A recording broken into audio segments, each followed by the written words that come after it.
नमो अरिहन्ताणम् नमो सिद्धाणं नमो आयरीयाणं नमो उवज्झायाणं नमो लोए सव्वसाहुण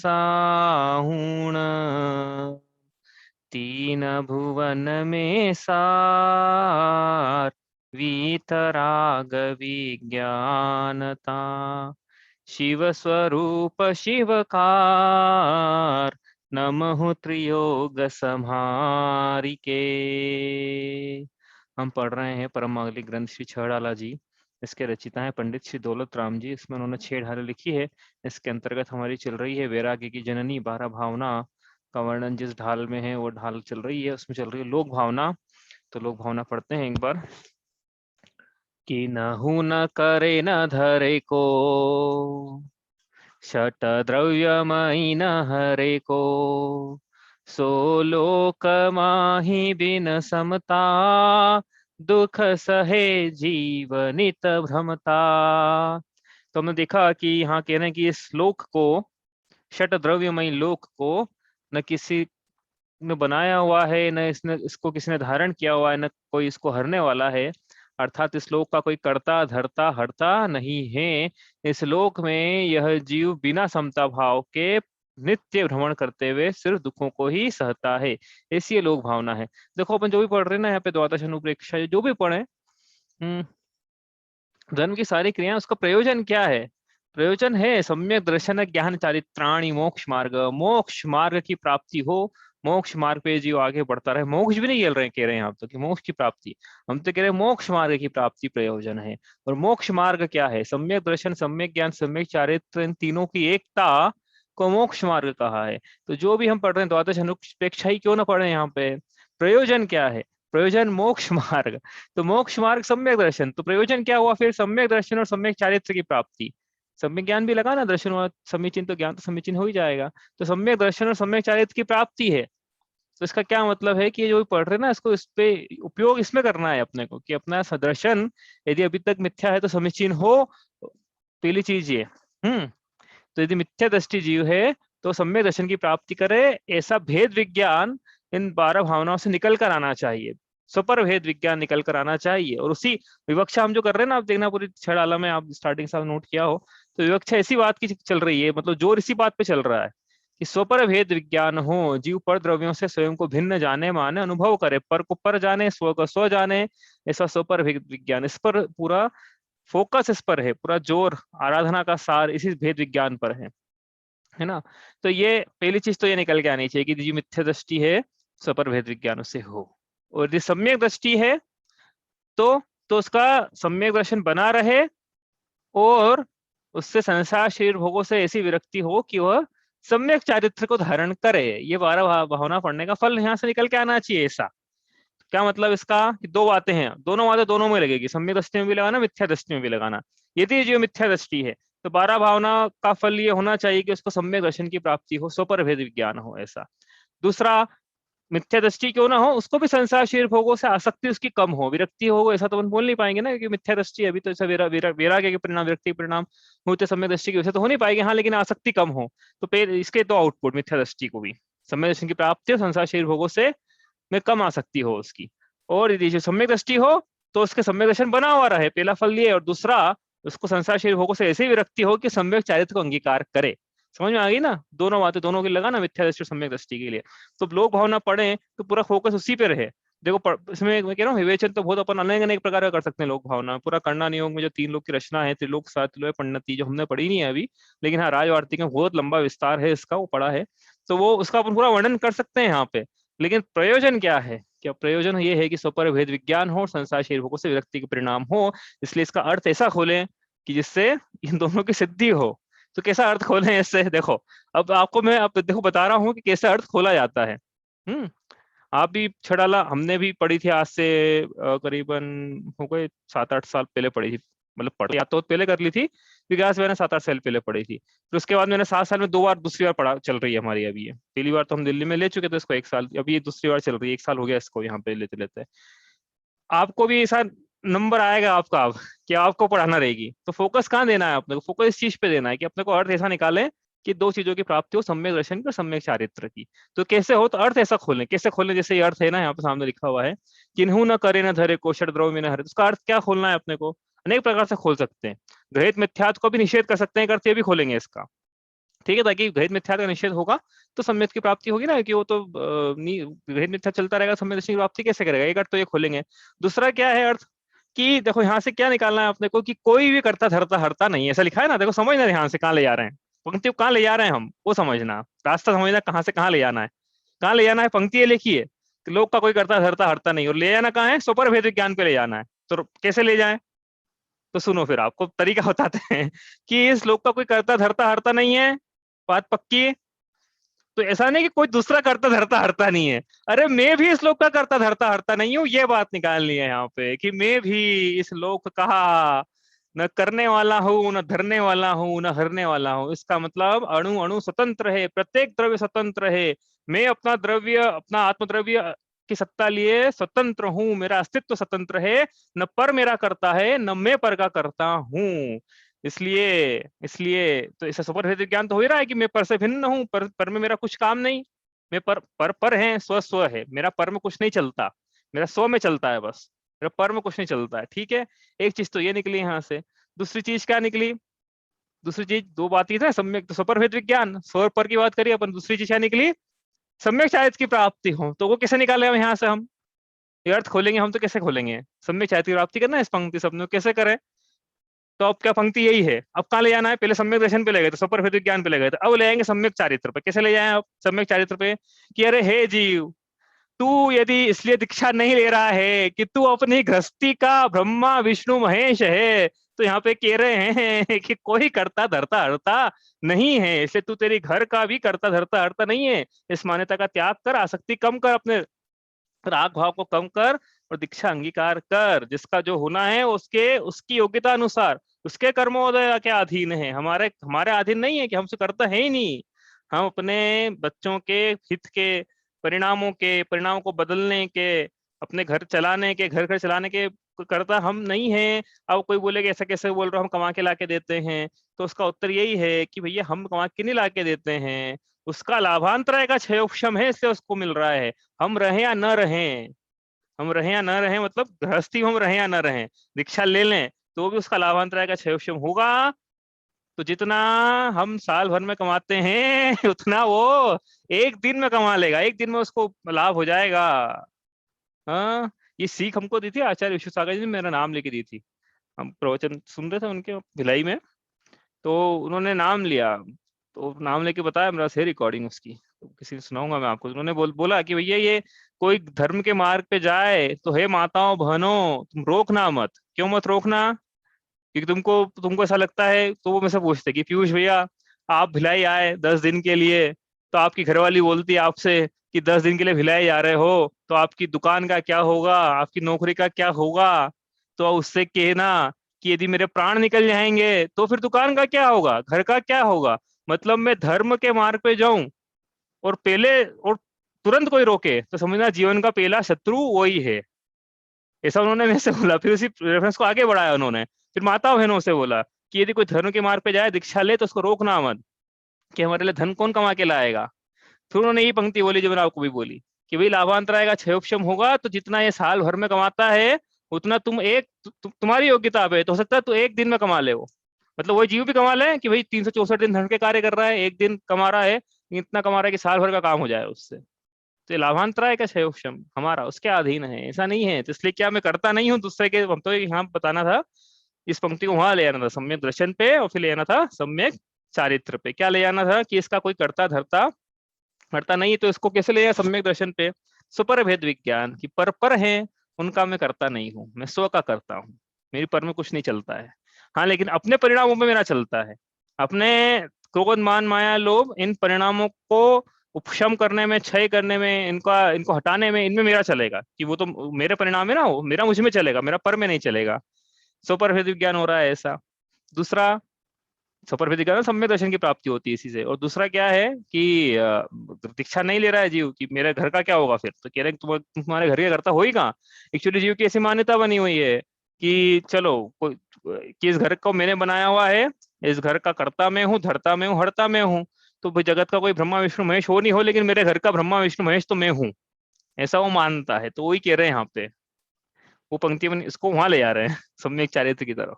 कि वही कह रहे हैं यहाँ पे कि कोई करता धरता हरता नहीं, हम भी नहीं अपने घर के करता धरता हरता, षट द्रव्यमयी है, अपने योग्यता अनुसार हर द्रव्य का परिणमन स्वतंत्र है। यही बात समझ में।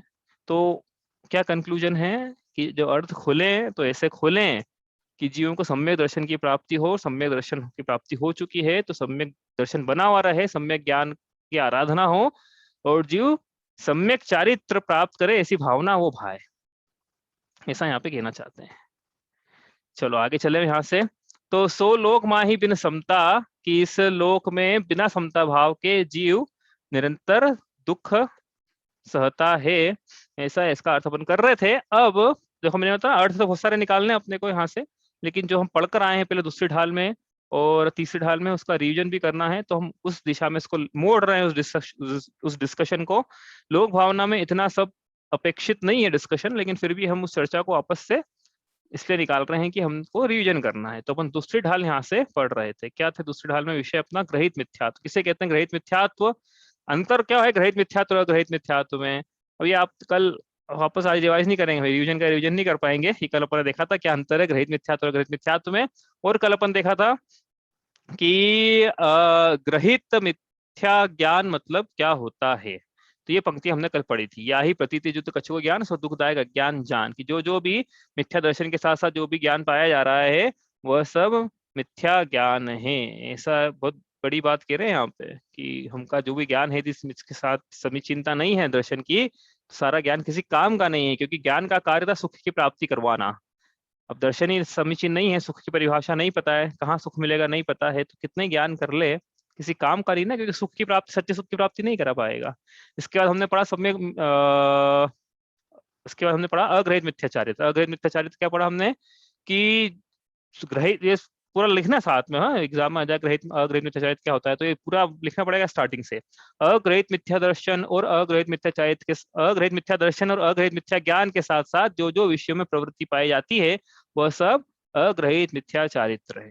हाँ साथ में लिखना पड़ेगा, मतलब अग्रहित मिथ्या दर्शन मिथ्या ज्ञान, ऐसा ऐसा लिखने से काम नहीं चलेगा कि विषयों में प्रवृत्ति मिथ्याचारित्र है। वो हमने कल देखा था कि यदि अविरत सम्यक दृष्टि है तो उसका सदर्शन ज्ञान यद्यपि समीचीन है, लेकिन चारित्र उसका भी समीचीन नहीं है। तो क्या मिथ्या चारित्र है क्या? कि नहीं मिथ्या चारित्र भी नहीं है, तो क्या बोलेंगे उसको? हम बोलेंगे असंयम पाया जा रहा है इसके। इस प्रकार से ये कल वर्णन हुआ, और अब इस प्रकार से ये वर्णन पूरा हुआ अग्रहित मिथ्यात्व का, जो हमने रिवीजन में लिया पहले छंद से लेकर 8वें छंद तक। अग्रहित मिथ्या बातों का वर्णन था दूसरी ढाल में, 3 बातें हो गई, अग्रहित मिथ्या दर्शन, अग्रहित मिथ्या ज्ञान और अग्रहित मिथ्या चारित्र। अब शुरू होता है यहाँ से वर्णन ग्रहित मिथ्या दर्शन का। ये हम पढ़ रहे थे, इसको पढ़ते हैं। जे कुगुरु कुदेव कुधर्म सेव पोषे चिर दर्शन मोह एव अंतर रागादिक धरे जेह बाहर धन ते सने धारे कुलिंग लहि महत भावते कुगुरु जन्म जल उपल नाव। तो ये पंक्ति हम पढ़ रहे थे कल। क्या होता है ग्रहित मिथ्यात्व? तो मिथ्यात्व लगाया है तो वापस अर्थ नहीं खोलेंगे मिथ्यात्व का मतलब क्या लेना है यहाँ पे। अपन बात कर रहे हैं अभी दर्शन की, तो पहले लेंगे ग्रहित मिथ्या दर्शन। क्या होता है? जो कि नया मिथ्यात्व परोपदेश से जीव नया मिथ्या विपरीत मान्यता धारण करता है, देव शास्त्र गुरु में विपरीत मान्यता धारण करता है, मतलब कुगुरु कुदेव कुधर्म का श्रद्धानी होता है परोपदेश से, उससे कहा यहाँ पे ग्रहित मिथ्या दर्शन। तो जैसे कुगुरु को सुगुरु मानना, यह ग्रहित मिथ्या दर्शन। ठीक है, इस प्रकार से लगाना देव में भी धर्म में भी। तो कुगुरु कुदेव कुधर्म की जो सेवा है वह बहुत कष्टकारी है, ऐसा कहेंगे अभी आगे 3 छंदों में वापस कहने वाले हैं।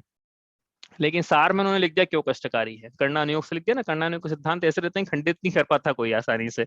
चरणानुयोग तो फिर भी चलो प्लस माइनस, लेकिन कर्णानुयोग तो बिल्कुल ऐसा अड़ी रहता है, बिल्कुल मैथमेटिकल इक्वेशन होती है ना जैसे, ऐसा है तो ऐसा ही है।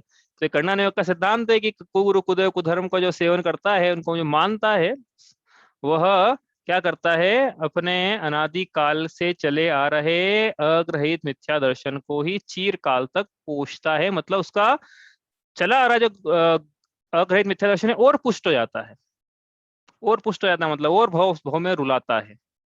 क्यों ऐसा क्यों है? तो कल अपन कर रहे थे क्लास के अंत में, यही चर्चा चल रही थी हमारी। तो एक छोटा सा उदाहरण लिया था हमने कि ये जो कुगुरु कुदेव कुधर्म है, किसका पोषण कर रहे हैं? ये विषय कषाय हिंसा का पोषण करने वाले रहते हैं। देख लेना आप, उसमें कोई बात छुपी तो है नहीं। वो खुद भी बोलते हैं कि हाँ हमारे तो होता है ऐसा, पशु बलि चढ़ती है हमारे यहाँ, हमारे यहाँ देव सरागी होते हैं, हमारे यहाँ भगवान खुद ही विषयों का सेवन करते हैं।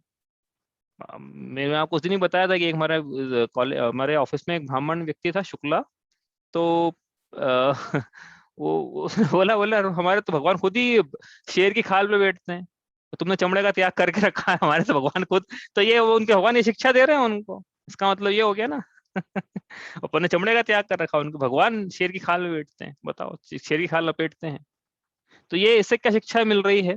शिक्षा में ये मिल रही है कि अपने विषयों का पोषण करने के लिए अपन हिंसा तक भी करना पड़े पंचंगी पंचेंद्रिय के संकल्प पूर्वक, तो हम पीछे नहीं हटेंगे। ये शिक्षा मिल रही है ना, देख कर ही, साक्षात देख के शिक्षा मिलती है ना ये तो ये क्या है कि अनादिकाल के जीव की मान्यता चली आ रही थी कि विषय कषाय में सुख होता है, हिंसा सुख रूप है, उसी का इन्होंने पोषण किया। उदाहरण के लिए अपन ने को लगाना है इसको दर्शन मोह में। दर्शन मोह मतलब 7 तत्वों में विपरीत श्रद्धा, है ना।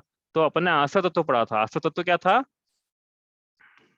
राग, राग आदि प्रकट ये दुख देन, इन्हीं को सेवत गिनत छेन। ये आसर तत्व में विपरीत श्रद्धांत था इसका। तो ये दृढ़ हुआ, कैसे दृढ़ हुआ कि ये जो कुगुरु कुदेव कुधर्म थे, इन्होंने राग को सुख का कारण बतलाया, और जीव पहले से राग को सुख का कारण मानता था। तो उदाहरण दिया था उस दिन, क्या उदाहरण था कि इसको शक्कर खाना अच्छा लगता था, और तो हम ये नहीं बोलेंगे हेरिडेटरी, क्योंकि उसमें भी अभी ये विवादास्पद चीज है कि हेरिडेटरी से शुगर और बीपी होते हैं कि नहीं होते हैं। हाँ, ऐसा कोई कंक्लूसिव स्टडी नहीं है कि हेरिडेटरी है कि तो शुगर बीपी होंगे होंगे। हम तो ये बोलेंगे खान पान अच्छा नहीं था इसलिए हुए हैं। हाँ, तो इसको शुगर खाना अच्छा लगता था, ज्यादा शुगर में इसको लालायितपन था, उसकी बॉडी में बहुत सारी ऐसी चीजें इकट्ठी हो गई कि इंसुलिन बॉडी में ऑटोमेटिक नहीं बना, पेनक्रियास से नहीं बनाया, तो इसको शुगर हो गई, ठीक है, उस गंदगी के कारण। तो वो शुगर खाना इसको अच्छा लगता था, इसलिए इसको डायबिटीज हुआ, ठीक है। अब ये जिस डॉक्टर के पास गया, उसने क्या बोला औषधि के रूप में कि आप तो रोज सुबह शाम मिश्री को चाशनी में डुबा डुबा के खाओ तो आपकी डायबिटीज अच्छी हो जाएगी। बताओ अब उसकी डायबिटीज कब अच्छी होगी? अच्छी होगी कि बिगड़ेगी? उसी प्रकार ये जीव राग को अच्छा मानता था। अब ऐसे डॉक्टर के पास गया जिसने ऐसा बोला कि तुम तो सुबह शाम राग का पोषण करो, तो तुम्हारा राग ठीक हो जाएगा। अब राग का पोषण करने से, शक्कर का पोषण करने से शक्कर का बीमारी दूर हो जाएगी क्या? इसी राग का पोषण करने से जीव को राग की बीमारी, राग की कुटेव, हाँ, राग की कुटेव लगी हुई। कुटेव मतलब वो कहा था ना कल विनय पाठ, कुटेव मतलब हाँ बुरी आदत, टेव मतलब लत। कहाँ लिखा है कुटेव?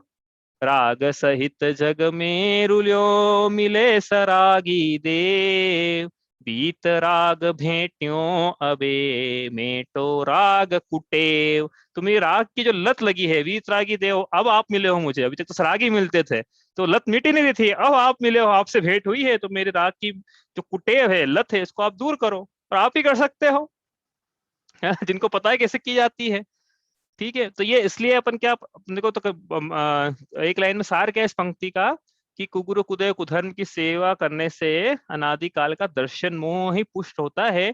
उदाहरण के लिए जीव ने राग को अच्छा माना, तो इस रागी देव भी राग को अच्छा बताते हैं। कुगुरु कुदेव कुधर्म विषय कषाय को अच्छा बताता है। उनके देव वीतरागी ऐसा वो नहीं बोल पाएंगे कभी। और जीव अपने राग से दुखी है, वो तो ये बोलते हैं कि उल्टा कुछ कुछ ऐसी मान्यता जो बोलती है जीव अपने ज्ञान से दुखी है, तो ज्ञान का नाश करो, ऐसी मान्यताएं भी है। लेकिन हम तो इस बात की सिद्धि कर देंगे, अभी तो आज समय नहीं है अपने पास, हो सकता है उस समय करिए, मुझे याद नहीं है, कि जो अपने ज्ञान से दुखी नहीं है, वो अपने राग से दुखी है। ऐसा हो सकता है कि ज्ञान पाया जाओ, राग नहीं पाया तो भी जीव दुखी नहीं हो।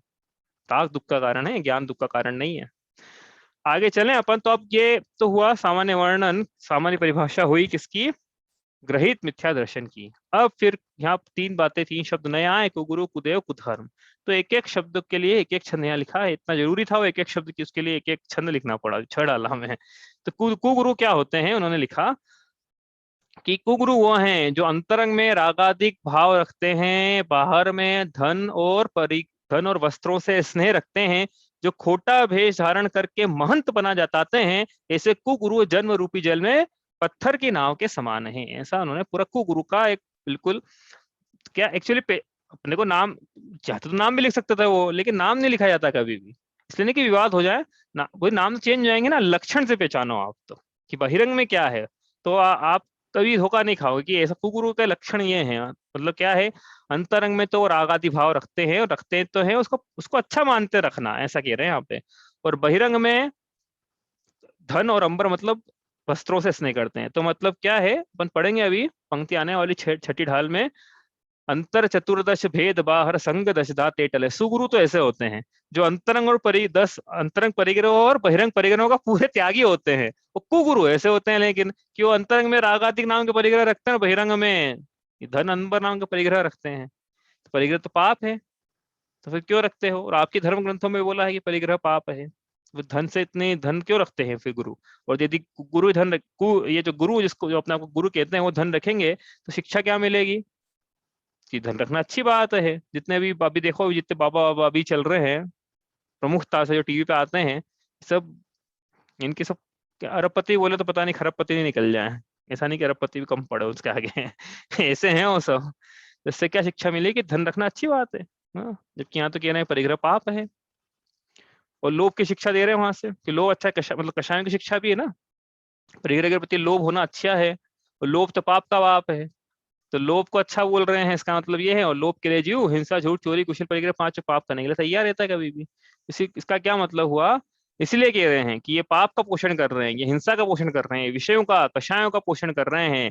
इसलिए ये कुगुरु जन्म रूपी जल में उस पत्थर की नाव के समान है, कि जिसमें जीव बैठता तो है कि ये पत्थर की नाव मान लो मुझे भव सागर से पार लगा देगी, लेकिन होता क्या है कि वो पत्थर की नाव में जैसे ही जीव बैठता है, वो पत्थर की नाव तो डूबती डूबती है, साथ में जो बैठा उसको भी डुबा लेती है। इसलिए कुगुरु तो उस पत्थर की नाव के समान है। ऐसा लिखा है शास्त्रों में कि भैया सर्प दिख जाए यदि जीवन में, तो और अपने को डस ले तो एक बार चल जाए, क्योंकि सर्प से डसा हुआ सिर्फ उसी भव में मरण को प्राप्त होता है।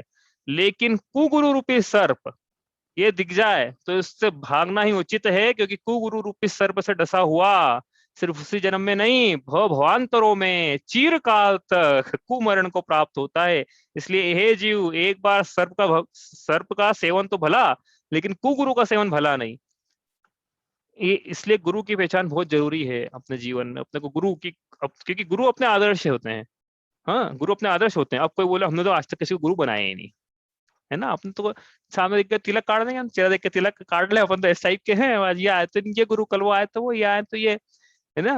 अपन ने तो किसी गुरु बनाया ही नहीं। लेकिन ऐसा नहीं है, हमने भी गुरु बना के रखा है अपनी मान्यताओं में, रोल मॉडल बना के रखा है। उन लोगों को हमने आदर्श स्थापित कर रखा है जिन जो लोग या तो मटेरियलिस्टिक हैं या अन्य प्रकार से प्रभुता को प्राप्त है। तो हमको समझ में आना चाहिए यहाँ से कि हमको गुरु नहीं बना लें, कि अपने पड़ोसी को गुरु बना लें कि उसने बड़ी गाड़ी खरीदी, मेरे पास भी बड़ी होना चाहिए। उसने ऐसा किया तो मुझे पास, वो यहाँ गया तो मैं भी यहाँ जाऊँ, उसने बड़ा घर बनाया तो मैं भी बड़ा घर बनाऊं। वो ऐसा करता है, मटेरियलिस्टिक है तो मैं भी मटेरियलिस्टिक, उसके इतनी वेल्थ है तो मैं भी वेल्थी। अच्छा, मतलब वो हमने जाने अनजाने में ऐसे कुगुरुओं को अपनी मान्यता में स्थापित यदि किया हुआ है, तो मान्यता को अभी दूर कर लेना। वो गुरु नहीं है। गुरु कौन है? गुरु वो हैं विषया शावशाती तो निरारंभो परिग्रह ज्ञान ध्यान तपो रक्त तपस्वी स प्रशस्यते। जो विषयों की आशाओं से दूर हो गए हैं, सभी प्रकार के विषयों की आशाओं से दूर हो गए हैं, जो सभी प्रकार के आरंभ मतलब हिंसा और परिग्रह मतलब 5 पापों से पूरी तरह दूर रहते हैं, जो ज्ञान और ध्यान इसमें लीन रहते हैं, ऐसे वीतरागी संत वही प्रशंसा के पात्र हैं, वही तपस्वी हैं, वही सच्चे गुरु हैं। आदर्श में स्थापित करना है तो सिर्फ और सिर्फ वीतरागी संत होना चाहिए अपने आदर्श। इसके अलावा संसार में कोई आदर्श है तो अभी उस मान्यता को अभी हटा देना चाहिए, अभी इसी क्षण हटा देना उस मान्यता को। ऐसा ऐसा होता है क्या जगत में कि अपन जंगल से जा रहे हो और सामने भूखा शेर दिख जाए अपने को, अब अपन को कोई अपने को भागना है तो अपन तो भाग ले, लेकिन अपना अपना मान लो अपना पड़ोसी भाग ले और अपने से बोले तू भी भाग, तो उन बोले यार ठीक है भागते हैं, अभी सर में दर्द है, पैर में दर्द है, कल भागेंगे, परसों भागेंगे, कोई थोड़ा और पढ़ ले, थोड़ा और निर्णय पक्का कर ले कि खा जाएगा अपने को। ऐसा करेंगे क्या बताओ? इसी शेर दिखेगा तो अपने को किससे तेज भागना है पता है? अपने को शेर से तेज तो भागना अपने को अपने पड़ोसी ने उससे तेज भागना है ऐसा नहीं करना। वो तो एक कहने की बात थी, ऐसा जोक सुना था हमने कि किससे तेज भागना है अपने को। 2 लोग जा रहे हैं जंगल में, सामने भूखा शेर दिखेगा तो अपने को भागना तो तेज है, लेकिन किससे तेज भागना है? तो वो जो दूसरा व्यक्ति उससे तेज भागना है। तो अपने को वाकई में दूसरे को नहीं देखना है, अपने को अपन देखते क्या वो दूसरे को, भागते कि नहीं भागते तेज, कि अपन इंतजार करते आज का, कल का, परसों का, 3 दिन बाद भागेंगे अपन, उसी वक्त भागते। वैसे ये कुगुरु रूपी सर्प दिख रहा है, इससे कब भागे, कब छूटे हैं इससे, अभी छूटना है, इसी वक्त छूटना है। हमने अपनी मान्यताओं में यदि किसी को कुगुरु बना के रखा हुआ है, नास्तिक मतियों को, परिग्रहवादियों को, विषय कषाय के सेवन करने वालों को, अपने पड़ोसी को, अपने रिश्तेदार को, अपने पॉलिटिशियन को, सेलिब्रिटीज को, किसी को भी। तो आदर्श जीवन के कौन है? आदर्श जीवन के वो है जिन्होंने सच्चे सुख की प्राप्ति की है, क्योंकि हमको सुख की प्राप्ति करना है। तो उनसे आके पूछना है कि एक से जाके सच्चे सुख की प्राप्ति करी क्या आपने? एक नहीं मिल पाएगा। देखो एक बता रहा हूँ डंके की चोट पे, एक नहीं मिल पाएगा जो बोले सच्चे सुख की प्राप्ति हो गई हमको। हाँ, लेकिन वीतरागी संतों से आके पूछोगे आप, सब मिल जाएंगे, जितने भी सच्चे संत हैं सब बोलेंगे हाँ सुख की प्राप्ति है हमको। अतीन्द्रिय आनंद की प्राप्ति है, प्रति समय आनंद को भोगते हैं हम, स्वावलंबी आनंद है हमारा, पराधीन नहीं है, सच्चा आनंद है, अपने आप से आनंद झरता है, अपने आप से सुख की अनुभूति होती है, ऐसा वो सब बोलेंगे। तो बताओ फिर किसको आदर्श बनाना चाहिए? तो इसलिए क्या करें, कुगुरु से बचना चाहिए। आगे चले अपन, इसके बाद अब पंक्ति है, कुदेव क्या होते हैं? जे राग द्वेष मल करी मलीन वनिता गदादि जुत चिन्ह चिन्हते हैं कुदेव तिन की जुसेव छट करत न तिन भव भ्रमण छेव। क्या लिखा है यहाँ पे? कुदेव क्या पढ़ रहे हैं हम पढ़ रहे हैं ग्रहित मिथ्या दर्शन। ग्रहित मिथ्या दर्शन मतलब कुगुरु कुदेव कुधर्म में श्रद्धान होना। तो कुगुरु का श्रद्धान पढ़ा हमने, कुगुरु की पहचान पढ़ी हमने, अब कुदेव की पहचान क्यों पढ़ रहे हैं? पहचान इनसे बचना है अपने को। अब कोई कुदेव अपने माथे थोड़ी दिखा रहेगा कि मैं कुदेव हूँ मेरे को, तो वो तो चिन्हों से पहचान, चिन्ह दे रखे हैं यहाँ पे कुदेव के, कि देखो ऐसे ऐसे दिखे ना, समझ लेना कुदेव है। ठीक है, इनसे बचना है अपने को। तो क्या है चिन्ह कुदेव के? देव की, देव भाई, देव क्या है? कुदेव की परिभाषा क्या है? जो इष्ट के कर्ता नहीं है लेकिन अपने को इष्ट के कर्ता के रूप में पूजे पुजवाए जाते हैं, वो कुदेव है। इस परिभाषा उन्होंने लिखी थी वहां पे, आप देख रहे हैं आपके नोट्स में, है ना? तो अब लक्षण से, तो परिभाषा आती है, लक्षण देख रहे हैं। तो कुदेव का लक्षण क्या है? कि वही क्या है, राग द्वेष, यही है, और परिग्रह, परिग्रह भी ऐसे ऐसा लक्षण है कि अपन मतलब सारी मान्यताओं का निषेध हो जाएगा यहाँ से चेन को छोड़कर, कि जो अंतरंग में राग द्वेष के मल से मलिन है। अब पता कैसे पड़ेगा कि अंतरंग में राग द्वेष पाए जाते हैं? भाई हम अंतरंग में आत्मा थोड़ी दिखता है, न कर्म दिखेंगे हमको सूक्ष्म, न कर्म का उदय दिखेगा, तो पता कैसे पड़ेगा कि राग द्वेष अंतरंग में? तो बहिरंग में राग का चिन्ह यानी वनिता हो, मतलब अंतरंग में राग पाया जा रहा है, तो बहिरंग में स्त्री रखिए ना, तो बहिरंग में स्त्री मतलब अंतरंग में राग पाया जा रहा है। हाँ, तो पहचान हो गई राग की कि हाँ बहिरंग में स्त्री दिख रही है इनके, मतलब अंतरंग में स्त्री के राग पाया जा रहा है। और द्वेष कैसे पता करेंगे? तो लिखा उन्होंने गदा आदि चिन्ह, गदा और त्रिशूल वगैरह जो जो भी है, तो बहिरंग में ये चिन्ह दिख रहे हैं, मतलब अंतरंग में द्वेष पाया जा रहा है। नहीं होता द्वेष तो क्यों रखते हैं ये सब? तो बहिरंग में यदि स्त्री, गदा, त्रिशूल, भाला, फरसा, वस्त्र ये सब दिख रहे हैं, परिवार दिख रहा है, आदि आदि सब दिख रहा है, इसका मतलब अंतरंग में इनके प्रति अंतरंग में इनके राग द्वेष निश्चित तौर पर पाया जा रहा है। तो यहाँ लिखना है कि वो इन चिन्हों से पहचाने जाते हैं। बहिरंग में वनिता गदादि चिन्हों से, चिन्ह मतलब पहचाने जाते हैं ये, और अंतरंग में राग द्वेष पाया जा रहा है। तो ये लिख रहे हैं कि ये सब कुदेव है। समझ में आ गई ना, कुदेव की कैसे पहचान करें हम? तो ये सब कुदेव है। इनकी जो सेवा करते हैं उन मूर्खों के संसार परिभ्रमण का कभी अंत नहीं आता। ऐसा मैं नहीं कह रहा हूँ, ये लिखा हुआ है सामने। तो हम मूर्ख हैं कि समझदार हैं? तो ये हमारी कोई मान्यता हो ऐसी, तो हमने इसका परसों में निषेध किया था, कोई ना करे ना धरे को षडद्रव्य मई ना हरे को। ये कहाँ से आ गए सब? ये कौन है? ये सब मान्यताएं हैं, वो कल्पनाएं हैं अपनी अपनी, कुछ भी कल्पना कर लो, उससे सत्य थोड़ी बदल जाएगा। अपन ने जब कुदेव पढ़ा था तो अनेक प्रकार के कुदेव पढ़े थे, देव पढ़े थे अनेक प्रकार के अपन ने। एक देव थे, एक देव थे स्वर्ग के देव, एक थे कुदेव, एक थे अदेव और एक थे सुदेव। तो स्वर्ग के देव, इसमें 4 प्रकार के स्वर्ग के देव हैं, ये भवंतरिक और वैमानिक। तो भवनवासी, व्यंतर, ज्योतिष, इनको देवों के रूप में स्थापित करना। देवों के रूप में मतलब इष्ट के कर्ता के रूप में स्थापित करके उनको पूजना, ये मान्यता, ये कुदेव है। हाँ, पद्मावती कुदेव है कि नहीं, ये प्रश्न आया था एग्जाम में। धरणेन्द्र, पद्मावती, मानभद्र, मणिभद्र, ये सब कुदेव हैं कि नहीं? तो क्या उत्तर है इसका? देव है, भवनवासी देव है ये, भवनवासी व्यंतरवासी। तो कुदेव है कि कुदेव नहीं, नहीं देव बोल, तो है, भवनवासी और व्यंतर तो है ही है। नहीं कुदेव, इनको अगर पूजेंगे अपन तो ये हाँ कुदेव की श्रेणी में आएंगे, हाँ, नहीं पूजेंगे इनको, नहीं तो फिर हाँ देव रहेंगे। हाँ, नहीं देखो बात सही है, लेकिन इसको आपने बोला आशय सही है आपका, लेकिन इसको थोड़ा शब्दों में अपने को ऐसा बोलना पड़ेगा कि यदि इनको हम पूछते हैं तो हमारी मान्यता इनको लेकर कुदेव की है। ऐसा है वो, ये कुदेव नहीं हो जाएंगे। जैसे गाय तो जो है गाय ही रहेगी, अब गाय को हम पूजना शुरू कर दो तो गाय थोड़ी कुदेव हो जाएगी। हमारी मान्यता हमें गाय कुदेव हो जाएगी। मान्यता की बात करना है यहाँ पे, गाय तो जो है अब मेरे को पूजना करो शुरू कर दो मैं कुदेव हो जाऊंगा क्या? ऐसा नहीं, आपकी मान्यता, हमारी मान्यता वो है। ठीक है, तो ये कुदेव नहीं है, हम जीव उनको पूछता है तो उसकी मान्यता में कुदेव के रूप में स्थापित कर दिया उसने। ठीक है, तो इसी प्रकार भवनवासी में इनको लेना, पद्मावती आदि को, व्यंतर में मणिभद्र आदि को लेना, ज्योतिष में सूर्य चंद्र शनि आदि को लेना। तो इनको यदि जीव पूछता है किसी भी प्रकार से, भय आशा स्नेह लोभाच कुदेवागम लिंगी नाम प्रणाम विनयम चेव न कुरिय शुद्ध दृष्टया, ऐसा लिखा हुआ है अपने पढ़ा भी समय रत्नाकर शावकाचार्य जी में कि सम्यक दृष्टि जीव इनको नमस्कार नहीं करता है। हम्म अब हमको सम्यक दर्शन की प्राप्ति करना, सुख की प्राप्ति करना है, तो ठीक है, ये बात समझ में आ गई यहाँ से। और इसी प्रकार वैमानिक को तो कोई पूछते हुए मिला नहीं मेरे को, आपको मिले यदि सोधर महेंद्र को तो मेरे को बताना। लेकिन यदि पूछता है तो उनको भी वो खुद भगवान को, वो खुद तीर्थंकर के समूह शरण में उनको पूजने के लिए जाते हैं। तो हम क्या उनको पूजे, हम सीधे सीधे तीर्थंकर को ही पूजे ना। इसका अपन ज्यादा विशेष खुलासा नहीं कर रहे, हम पढ़ चुके हैं दूसरी ढाल में इसको विशेष तौर पे। और इसके बाद अदेव क्या होते हैं, अदेव मतलब जड़ में चेतन की स्थापना करके उनको पूजना, जैसे तराजू, दवात, बाट, तलवार आदि। अब ये तो अचेतन पदार्थ है इनमें, लेकिन क्या करा, पता नहीं क्या स्थापना कर दी, किसी की भी, किसी भी कर दो स्थापना में, क्या कौन पूछ रहा है, उनकी पूजा करते, ये सब अदेव है।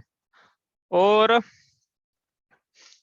आ, उसके बाद कुदेव, तो कुदेव में क्या है कि पहले हमने स्वर्ग के देव लिए थे हैं, अब कुदेव। अब कुदेव में ऐसे हैं कि भैया ये या तो एक काल्पनिक हैं या पाए जाते हैं, तिरंच गति के जीव या बहुत से इसमें काल्पनिक रहते हैं। अब ये जीव उनमें देवत्व की स्थापना करके उनको पूजना शुरू कर देता है, ब्रह्मा विष्णु महेश इनका अस्तित्व ही नहीं है, लेकिन जीव ने इसमें स्थापना कर दी देवपने की, उनको पूजना शुरू कर दिया, तो इसकी मान्यता ये विपरीत है, इनका अस्तित्व नहीं है। गणेश आदि सब मिथ मिथ है, मिथ्या, मतलब पूजने लायक, ध्यान देने लायक, सुनने लायक तक नहीं है। ठीक है, और इसी अब बचे एक चौथा दोस्त सुदेव। सुदेव की परिभाषा क्या है, अब ये कुदेव ऐसा लिखा है, तो सुदेव का लक्षण क्या है कि भैया जो कुदेव नहीं है वो सुदेव है। तो कुदेव कैसे थे, क्षुत पिपासा जरांतक जन्मांतक भयस्मान, ये पाया जाता था 18 दोष उनको। तो सुदेव में ये नहीं होना चाहिए, तो सुदेव में नहीं पाए जाते हैं। क्षुत पिपासा जरांतक जन्मांतक भयस्मान राग द्वेष मोहाश्च स्याप्त सपकीर्त्यते, ऐसे होते हैं सुदेव। कैसे होते हैं, वीतरागी सर्वज्ञ हितोपदेशी, ऐसे होते हैं। आपतेन्नोच्छिन्न दोषेण सर्वज्ञ नागमेशिना भवितव्यम नियोगे नान्यथा ह्याप्तता भवेत्, इसके बिना, वीतरागता और सर्वज्ञता के बिना देवपना होता नहीं। वीतरागोत्परो देवो न भूतो न भविष्यति, वीतराग से परे अन्य कोई देव न हुआ है, न होगा। क्योंकि जिसने अपनी आत्मा की शुद्धता को ही प्राप्त नहीं किया, वो काहेगा भगवान, उसका आत्मा ही मलिन है अभी तो और हमको भी आत्मा शुद्ध करना है, तो भी जिसको पूजना उसकी शुद्ध हुई कि नहीं हुई। अब कोई यहाँ पे प्रश्न ये करे कि भैया इनको पूछ लें तो कुछ हानि है क्या? तो इनकी भक्ति जो है ना, एक बहुत इंपॉर्टेंट प्रकरण याद आ गया इसलिए ले रहा हूँ मैं, तुम्हें आगे चलते हैं यहाँ से अभी, लेकिन कुछ याद आ गया मुझे। तो क्या है कि इनकी भक्ति जीव करे कुदेवों की, तो वो किन परिणामों से करता है। काली की भक्ति करे तो थोड़े निर्मल परिणाम हो जाएंगे ना, है ना, कि नर मुंडे की माला लटकी हुई है और एक पैर रखा हुआ है, जीवान बाहर निकल रही है, रोद रूप, कितने निर्मल शांत परिणाम हो जाते होंगे देख के जीव को। तो ये इनकी जो भक्ति है, ये भक्ति में ही इतने अशांत परिणाम है, इतने आकुलित करने वाले परिणाम है, इतने कषाय के परिणाम, इतने लोभ के परिणाम है। ऐसी तीव्र कषाय के परिणामों से तीव्र पाप का बंध होता है, अनुभाग भी और स्थिति भी, और पुण्य जो है वो पाप में संक्रमित हो जाता है, पुण्य जो है वो हीन हो जाता है। इसलिए इनको पूजने से सारा पुण्य का क्षय है, उल्टा पाप की प्राप्ति है। अब कोई बोले आपके भगवान, फिर हमारे जो भगवान है उनको देख के ऐसा हो सकता है किसी को कि अरे ये तो कैसे है, हाँ, उनको देख के वीतरागता की प्राप्ति होती है, परिणाम शांत होते हैं। उन्होंने अपनी विषय कषाय का समीचीन दर्शन करें यदि हम तुमको देखें, हम देखेंगे उनमें कि इन्होंने अपने वीतरागी स्वरूप को प्राप्त किया है। इनको अंतरंग में कोई लोभ नहीं रहा, कोई विषय कषाय की चाह नहीं रही। तो ऐसे प्रभु की भक्ति जीव मंद कषाय के परिणामों से करता है, और जब मंद कषाय के परिणामों से होती है तो विशेष पुण्य का आश्रय होता है। इसलिए कुदेवों के पास जाने से लाभ के बजाय उल्टा हानि होती है। मिथ्यात्व तो होता ही होता है चिरकाल तक पुष्ट, वर्तमान में उसी समय भी उसको जो अन्य जो चीजें हैं पाप रूप वो उसकी प्राप्ति होती है, उसके जो काम है वो काम बनते हुए भी ना बने। हाँ, क्योंकि वो पाप मान लिया ना आप, समझ में आई ना बात। इसलिए जो सरागी देवों की भक्ति है जो तीव्र विषय कषाय से होती है, पाप का विशेष बंध है। वीतरागियों की भक्ति मंद कषाय से होती है, इसलिए पुण्य का बंध है। अब ये पुण्य की अपेक्षा हमने घटाया है, लेकिन इसका मतलब ये नहीं है कि अपने को वीतरागियों की भक्ति पुण्य के लिए करना है। हाँ, वो तो अपन ने उन लोगों को निषेध करने के लिए कि जो वहां जाएंगे तो फिर नुकसान क्या है, तो नुकसान बताया यहाँ पे, इसलिए कंपैरिजन क्या है यहाँ पे। हाँ, चलो आगे चले। अब कुधर्म किसे कहते हैं? रागादि भाव हिंसा समेत, रागादि भाव हिंसा समेत दर्वित त्रस थावर मरण खेत ते क्रिया तिन्हें जानू कुधर्म तिन सरधे जीव लहे अशर्म। तो धर्म जो सच्चे सुख में धरे उसे धर्म कहते हैं, परिभाषा ऐसी है। तो इन्होंने धर्म किसको बताया कि अंतरंग में रागादि भाव होना, ये मतलब रागादि भावों की उत्पत्ति ये धर्म है। मतलब उन्होंने हिंसा को धर्म बतलाया और हम अहिंसा को धर्म बोलते हैं। तो उन्होंने हिंसा को धर्म कैसे बोला? उन्होंने रागादि का सेवन करने का उपदेश दिया ना। तो रागादि भाव तो आत्मा के स्वभाव का घात करते हैं, वीर तक का घात करते हैं, इसलिए स्व की हिंसा का घात किया, स्व का घात किया, स्व की हिंसा हुई, हिंसा को धर्म बोला उन्होंने। वो बहिरंग में बलि आदि चढ़ाना, द्रव्य हिंसा, त्रस थावर मरण खेत, मतलब त्रस और थावर जीवों के मरने के जो स्थान है द्रव्य हिंसा के, बलि चढ़ाना आदि ऐसे कार्य करना जिसमें जीवों के प्रति करुणा ही नहीं है, ऐसे चीजों को उन्होंने धर्म बोला। तो इन्होंने हिंसा का पोषण किया, जबकि धर्म तो अहिंसामयी है। न पर की हिंसा हो, न अपने परिणामों का घात हो, ऐसा अहिंसामयी धर्म ही परमो धर्म है, श्रेष्ठ है। लेकिन इन्होंने ऐसा नहीं बता कि हिंसा को धर्म बतलाया, इसमें उनकी जितनी भी क्रियाएं हैं वो सब कुधर्म हैं। उनमें जीव यदि श्रद्धान करता है तो उसको लहे अशर, मतलब सुख के स्थान पे दुख की प्राप्ति होती है। धर्म तो सुख को कराने वाला है। धार देशयामी समीचीनम, जैसे गाथा है ना, पहली गाथा रत्न सावकाचार्य की, धरत्युत्तम है सुखेत। मैं ऐसे धर्म को कहूंगा जो उत्तम सुख में रखता है, धर्म जो उत्तम सुख में धरता है। धर्म जो है जो उत्तम सुख में धरे वो धर्म, धर्म की परिभाषा है। उत्तम सुख में जो धरता है वो धर्म है। और यहाँ कह रहे हैं कुधर्म जो है जो दुख में धरता है। तो कुधर्म कैसा धर्म हुआ फिर? इसको तो उत्तम सुख में, आत्मा की शांतता में, शुद्धता में, सुख में उसको धरना चाहिए, उसे धर्म कहते हैं। ये हुआ थोड़ा सा शॉर्ट में रिवीजन, आपकी मेमोरी रिफ्रेश हो जाए इसके लिए। पूरा तो अपन करेंगे नहीं, क्योंकि पूरा करेंगे तो फिर तो पूरा ही सब हो जाएगा। ठीक है, अब इसमें जो भी छंद बचे हमने 2.5-3 ये करके फिर अपन वापस लोक भावना पे आएंगे। आपको कोई प्रश्न है तो आप कल लेके आइएगा। ठीक है।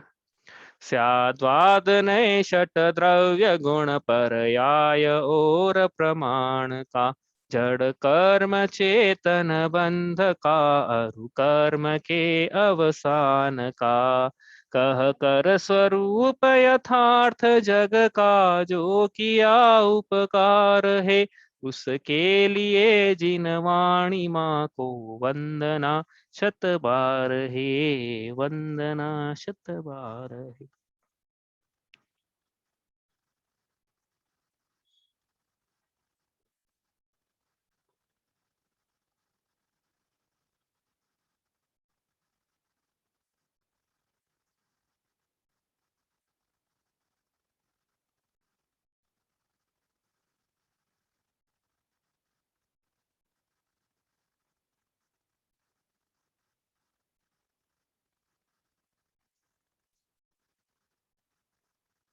जय जिनेन्द्र।